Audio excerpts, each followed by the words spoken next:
The yellow food truck. The morning sun painted Washington Street in shades of gold and amber. Emma Chen wiped down the counter of her bright yellow food truck, humming softly to herself. The street was quiet still, just the way she liked it before the lunch rush began. She had owned Sunshine Bites for 3 years now. 3 years of early mornings and late nights. 3 years of perfecting her grandmother's recipes. 3 years of barely making rent. But Emma loved it. Every single exhausting moment of it. She adjusted the chalkboard menu hanging on the side of her truck, checking the specials one more time. Her specialty today was her grandmother's dumplings, the ones that had won her a small but loyal following in the city. The first customers would arrive soon. Office workers grabbing coffee and breakfast before disappearing into the glass towers that surrounded her little corner of the city. Emma took a deep breath and smiled. This was her dream, even if it wasn't quite what she had imagined. The line started forming at 11:30, just like clockwork. Emma worked quickly, her hands moving with practiced efficiency. Steam rose from the bamboo baskets. The smell of ginger and garlic filled the air. She greeted each customer by name when she could, remembering their usual orders. "Morning, Mrs. Patterson." The usual. "You know it, sweetheart." This was the part Emma loved most. Not just feeding people, but connecting with them, making their day a little brighter, one meal at a time. She was so focused on her work that she almost didn't notice him. He stood near the back of the line, partially hidden behind a group of construction workers. Tall, dressed in an expensive navy suit that looked out of place among the casual lunch crowd. His dark hair was styled perfectly. Even from a distance, Emma could tell his watch probably cost more than her entire food truck. Another corporate executive, she thought, barely glancing his way. She had seen hundreds of them. They all blurred together after a while. The ones who looked at their phones while ordering, the ones who barely acknowledged her existence, the ones who treated her like she was invisible. Emma turned back to her cooking, dismissing him from her mind. The line moved steadily forward. Emma served a paralegal who came every Tuesday. Then a delivery driver who always made her laugh. Then a young mother with a toddler who loved Emma's spring rolls. Finally, the man in the navy suit stepped up to her window. Emma didn't look up right away. She was wiping her hands on her apron, already anticipating another impersonal transaction.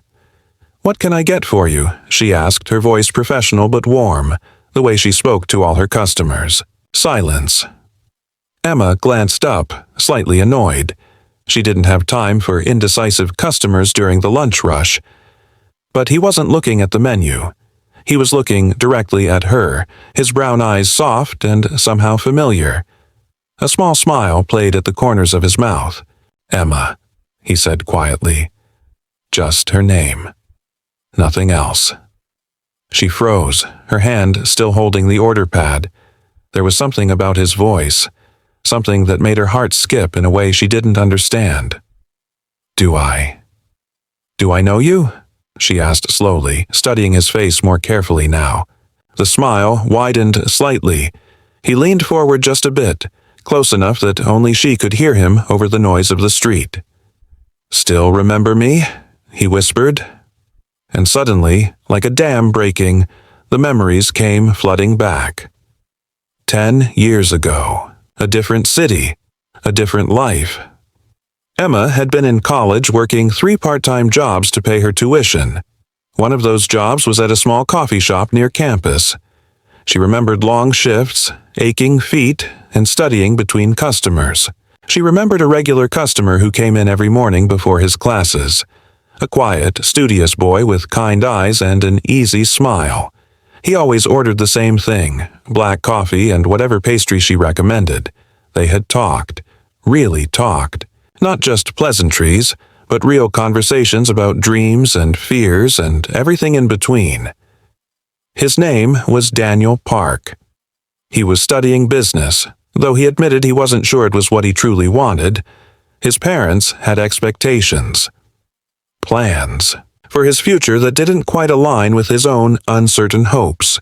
Emma had shared her own dreams of opening a restaurant someday, of honoring her grandmother's recipes, of creating something meaningful.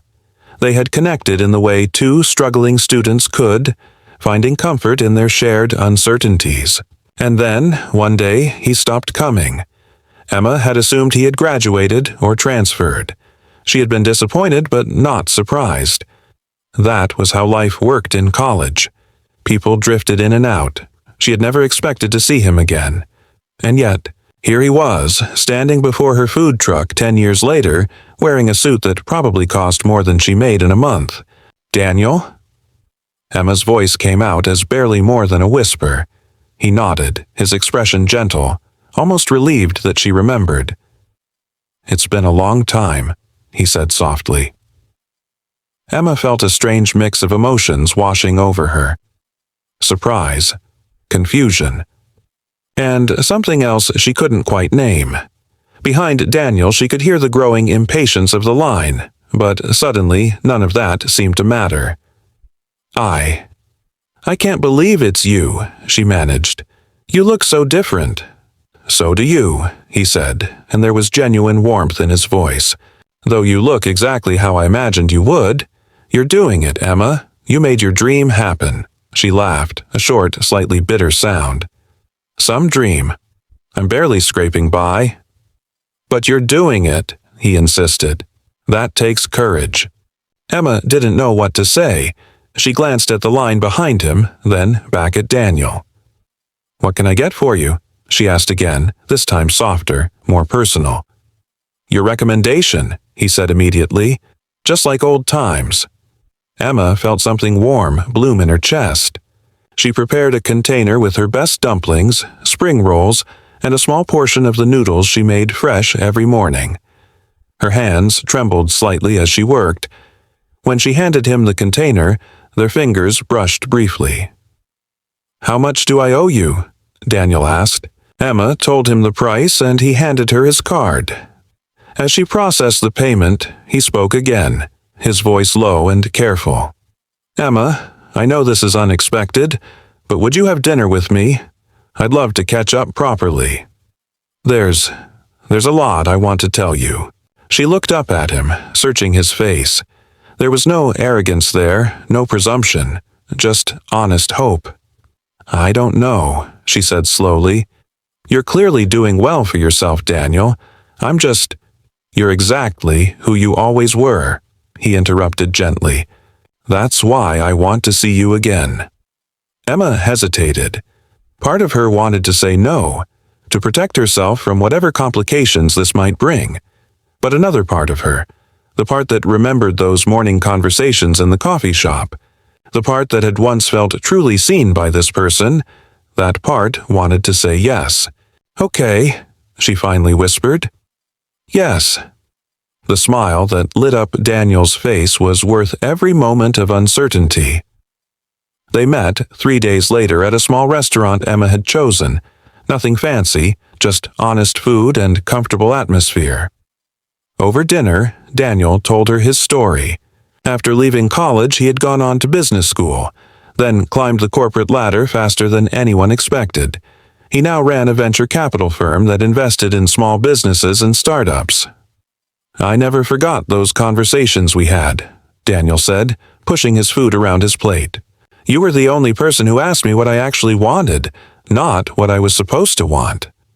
"And what did you want?" Emma asked. "To help people like you," he said simply. "People with real dreams and real talent who just need a chance." He paused, seeming to gather his courage. "Emma, I've been watching your food truck for weeks now, ever since I saw it on this food blog I follow. When I realized it was you." He shook his head, smiling at the memory.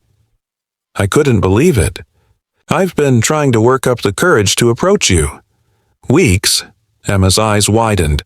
"I wanted to be sure it was really you, and I wanted to understand your business first." He reached into his jacket and pulled out a folder. "I had my team do some research. Emma, you're doing everything right. Your food is incredible. Your customer service is outstanding. You just need capital to expand." Emma stared at the folder, not touching it. I'm not looking for charity, Daniel. This isn't charity, he said firmly. This is business. You have something special. I invest in special. Let me help you grow this into what it deserves to be. Emma felt tears prickling at her eyes. Why? She whispered. Why me? Daniel reached across the table and gently took her hand. Because 10 years ago, a girl in a coffee shop told me that dreams matter, even when they're scary. She made me believe I could forge my own path. His voice was thick with emotion. You helped me find my courage, Emma. Let me help you find yours. 6 months later, Emma stood in front of her second food truck. This one painted the same cheerful yellow as the first. But that wasn't all. With Daniel's investment and guidance, she had secured a small restaurant space. It would open in the fall, a proper establishment where she could honor her grandmother's legacy while building something new. Daniel had never asked for anything but a fair business arrangement. He believed in her, invested in her, and then stepped back to let her shine. But he hadn't stepped out of her life. They had dinner once a week, sometimes twice. They talked about business and dreams and life. The connection they had felt a decade ago in that coffee shop had returned, deeper and stronger now. One evening, as they walked along the river after closing the food truck, Daniel took her hand.